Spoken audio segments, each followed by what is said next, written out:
Como siempre, les dejo la reflexión final en el cierre. El problema del género epistolar es que funciona muy bien para conseguir titulares, pero no siempre para conseguir hechos concretos. Pedro Sánchez lo sabe y ha hecho de este género una maravillosa forma de conseguir la atención sobre los textos y concitar mucha menor atención sobre los hechos. Esto pasó con la carta en abril, esa que antecedió su periodo de reflexión y que supuso horas y horas de análisis, algo lógico, pero que a su regreso del retiro reflexivo no supuso ninguna medida realmente concreta, ni mucho menos efectiva ante la ofensiva reaccionaria contra su gobierno. En la misma línea, la carta dirigida a la militancia socialista hace tan solo unos días, tras conocidos los casos Santos Serrano, Boldo García o Ábalos o Acciona o Servinávar o incluso caso PSOE, ya que estamos, en la que el presidente no dudaba en pedir disculpas, pero también en dejar algo muy en claro. Cito: no hay un sistema podrido cuya reforma haya que abordar políticamente. Hay una democracia que se defiende de los casos de corrupción con la ley y la justicia. Fin de la cita. Claro, debe ser por eso que nunca deja de haber casos de corrupción en el bipartidismo que usted integre, presidente. Los corruptores son los mismos en ambos partidos. Nunca se les toca directamente ni se les sanciona con contundencia, pero nos siguen diciendo que por si acaso todo es cuestión de sujetos individuales, manzanas podridas o garbanzos en mal estado. El papel, sea digital o físico, como vemos, lo aguanta todo. Y en la misma línea tenemos desde ayer una nueva carta, esta vez enviada al secretario general de la OTAN, Mark Rutte, donde tras haber aceptado un aumento exorbitante del gasto militar español sin pasar por el Congreso de los Diputados, el presidente indica que sería contraproducente que España ahora eleve ese aumento del gasto militar hasta el 5% del PIB. La Casa Blanca ha respondido a través de la secretaria de prensa de la administración de Donald Trump que los países europeos deben cumplir con ese umbral del 5% y entonces la imagen ya está servida. Los medios no han tardado ni un minuto en considerar a Pedro Sánchez el adalid del enfrentamiento con Donald Trump, una especie de David enfrentándose a Goliat por escribir, repito, una carta. La cumbre ni ha empezado. Y ya les digo que si algo hemos aprendido del presidente Pedro Sánchez es que toca esperar antes de celebrar. Y toca esperar con mucha calma, porque ya sabemos dónde acaban las cartas. En nada.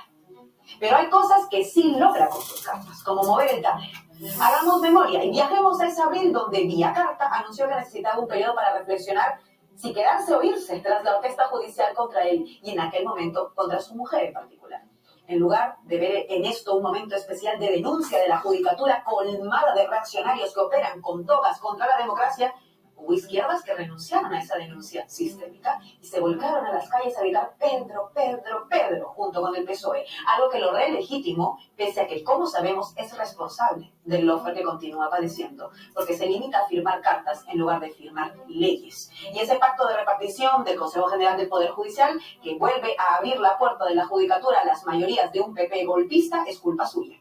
No es que no reflexionara nada.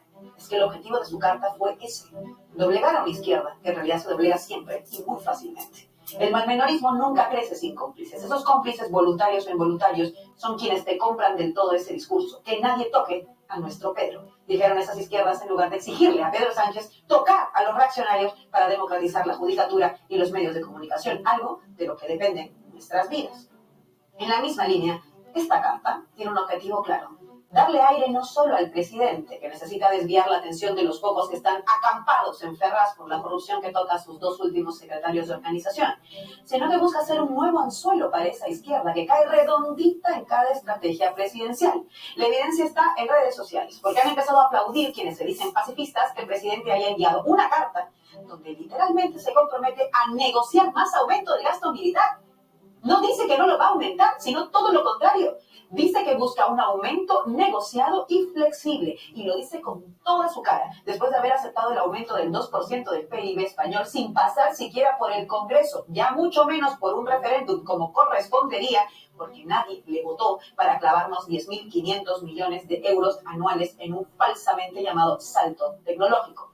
Pero las izquierdas, que se dejan llevar por los cantos de sirena malmenorista, ya empezaron con su viva Pedro en las redes sociales y nos acusan a quienes decimos que ya hay recortes, porque los hay, que llamemos a este gobierno un gobierno de la guerra. Y luego se preguntan que por qué sube la extrema derecha. Luego se preguntan por qué el PSOE es la única alternativa en este país a las derechas, porque así lo quieren ustedes.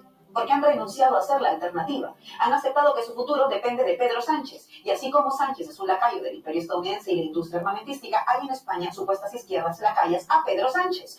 Y odian a las que no.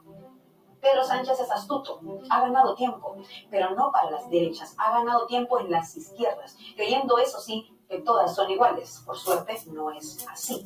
Sánchez les entrega un dulce envenenado y se lo han comido todito. Ahora resulta que hay que aplaudir que no lleguemos al 5%, es decir, que aumentemos lo que ya se aumentó exorbitantemente y lo aplaudamos como buenos segundones del PSOE. Esa es la diferencia entre ser un socio de gobierno y ser un subordinado en el gobierno. Qué claro queda esta mañana. El malmenorismo opera así. Te dice que aplaudas lo que ya es malo porque podría ser peor. Te dice que te conformes con lo que te mata lentamente porque es preferible eso a lo que podría matarte más rápido. Te dice que no hay alternativa a lo que conoces porque puedes perder lo poco que tienes. Como si no fuera una enorme posición de privilegio decir que hay algo que conservar. Díselo a Abderrahim, el asesinado por un policía racista hace unas horas. Díselo a los 10.000 asesinados en las fronteras por las políticas españolas extranjeras. Díselo a los 55.000 palestinos que llevan en sus cuerpos ahora sin vida armas que comerció España con Israel o que llegaron a manos israelíes tras pasar por nuestros puertos y nuestras costas. Díselo a las que no pueden pagar el alquiler. Díselo a los que llenan ese CIE cuyas condiciones ni conocemos, pero intuimos su inhumanidad. Díselo a Javichu, que lleva un año preso por ser antifascista. Díselo a su padre, que sigue pidiendo un indulto. A Francho, díselo a las 6 de la Suiza, o a los 7 de Somosaguas, o a los 4 de Rebeldía. Diles que hay que conservar lo que tenemos, porque puede ser peor. No hay nada peor, pero nada, que creer que hemos perdido. No hay nada peor que creer que es mejor conformarnos. No hay nada peor que dejar de dar la batalla por cambiar este sistema de corrupción, de violencia, de genocidio y de guerra. El malmenorismo empieza así. Te dice que te conformes, te clava 10.500 millones de euros que no se destinarán a políticas de bienestar y ahora te pide que aplaudas que serán más. Pero no tanto como podría ser si no estuviera el magnánimo Pedro Alejandro Magno para detener a Trump haciendo exactamente lo que Trump quiere. Si al malmenorismo le das un dedo, llega hasta el codo. Y te tendrás que quedar quietecito porque podría ser peor.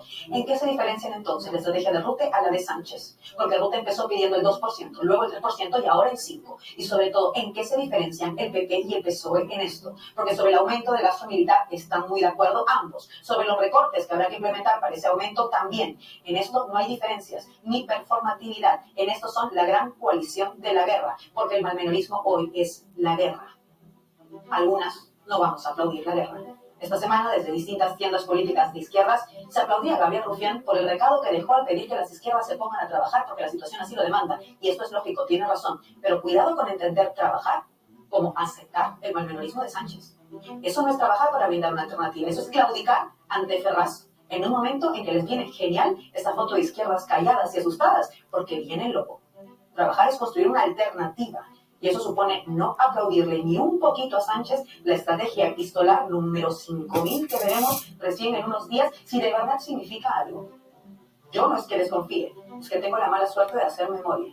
Esta carta no es un rechazo, pero su objetivo, darle aires a la izquierda del régimen, sí que lo está consiguiendo. Por suerte, hay otras izquierdas. Por suerte, el malmenorismo no ha ganado aún del todo. Hasta el lunes.